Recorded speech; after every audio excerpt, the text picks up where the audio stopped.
ମୋ ନାଁ ଉତ୍କଳ କେଶରୀ ଦଳେଇ, घर बड़म्बा खरीपंगा। प्रथमे यूट्यूब देखी सर्च कर देखी मु सिविल काम कंट्राक्टरी काम भी धीरे धीरे करूली। आउ सब जिनस देखला मु कलिंगनगर गोटे भाईर आड्रेस पाई पाक जाइली सेठू भी किसी परामर्श नहीं आउ मु भी निजे चेष्टा कली करने आउ भी मुझे घुषुरी आनी धड़ा घुषुरी आनी लार्ज व्हाइट सब आनी आउ देखुची मोर तो वार्षिक आय 4 लाख पाखापाखि मोर बाहरी पड़ी कि मो परिवार आराम से चलुचे। मु प्रथम आनी 16 पीस घुषुरी आनी से तो चली से दिन मो बेपार धीरे धीरे चली मु बढ़े पार्ची कमे पार्ची मु तो आज को 4 वर्ष है मो बेपार चल मो पाखर अबिका 2 जन भाई अच्छा से सब देखा चाह कर पनीपरिया भी किसी पोखरी 2टा भी रखी आउ सब कर परिवार भी चली मो परिवार भी चली। स्ट्रक्चर तो निहाती मत लगी जाइए 12 ରୁ 15 लाख भितर स्ट्रक्चर तैयारी करने लगी जाइए प्लस घुषुरी आनी 4 लाख 5 लाख भितर घुषुरी आनी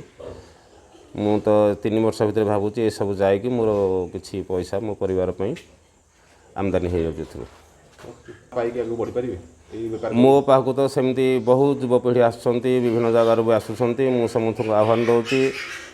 बाहर किसी करने अपेक्षा निज बारिघर जो अच्छी किसी मात्रा करूँ कि ना भी 10टी 15टी रखु परिवार आराम से चलो एथर कौन क्षय क्षति ना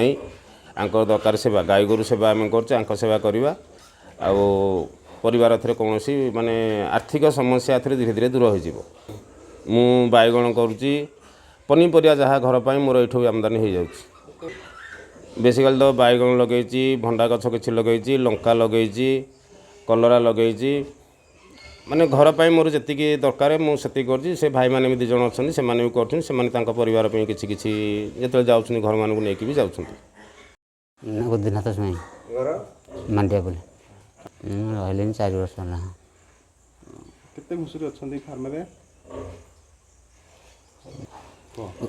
उत्कल दल आम ये कम कर प्रतिदिन 70-80 पीस घुषुरी दायित्व नौ 2 बेला गाधा गाधी कर सेवा कर खाया दौचु सहित आम ये पनीपरिया चाष कर 70-80 पीस घुषुरी अच्छे आम सबुदिन देखाशुना कर आम पैसा नहीं परिवार ही पोषुचु ये आम 2-3 रही घुषुरी सेवा कर जो मैंने घुषुरी चाष करने चाहूँ से आसिक बुलिकी जाऊँ आम देखा।